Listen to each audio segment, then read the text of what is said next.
वो एक ऐसी जगह थी जहाँ दिन में तो दिन में, रात में भी कोई पंछी पर नहीं मार सकता था।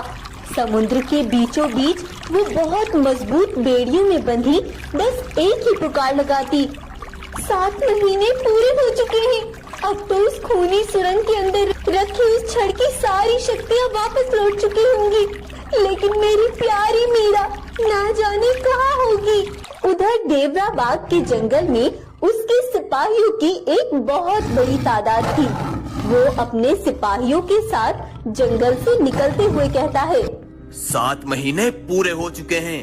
अब उस खूनी गुफा के अंदर रखी उस जादुई छड़ी की शक्तियाँ वापस आ चुकी होंगी। तुम तीनों मेरे साथ चलो, हमें सबसे पहले उस खूनी गुफा तक पहुंचना है। देवरा बाग अपने कुछ सिपाहियों के साथ उस खूनी गुफा की तलाश में निकल गया और इधर एक भयंकर तूफानी ताकत के साथ मीरा शेरनी देवरा के जंगल की धरती को हिलाती हुई जंगल में घुस आती है। आते ही उसने सिपाहियों को मारना शुरू कर दिया।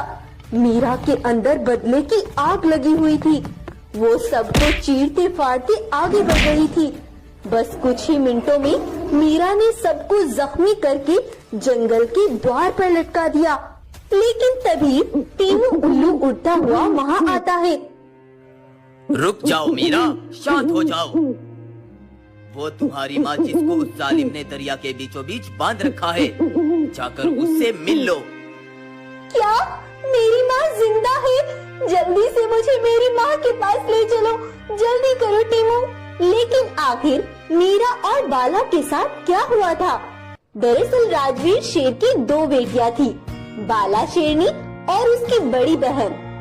राजवीर शेर के पास पूर्वजों की दी गई एक जादुई छड़ थी और इस जादुई छड़ के अंदर बहुत सारी शक्तियाँ थी और ये शक्तियाँ सिर्फ रात में काम करती थी।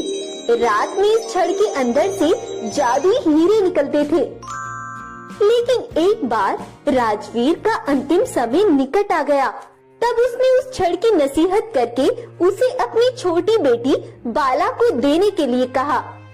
राजवीर के मरने के बाद राजवीर की बड़ी बेटी ने जंगल के सभी जानवरों को इकट्ठा किया। साथियों, मेरे पिताजी ने अपने आखिरी लम्हों में मुझसे कहा था कि उनके जाने के बाद ये जादुई छड़ उनकी छोटी बेटी बाला को सौंप दी जाए और मैं अपनी खुशी से इस जादुई छड़ को अपनी छोटी बहन बाला को सौंपती हूँ। लेकिन जब उसके पति ने ये सुना तो वो गुस्से से पागल हो गया, क्योंकि उसका पति बब्बर शेर उस जादुई छड़ को हासिल करना चाहता था।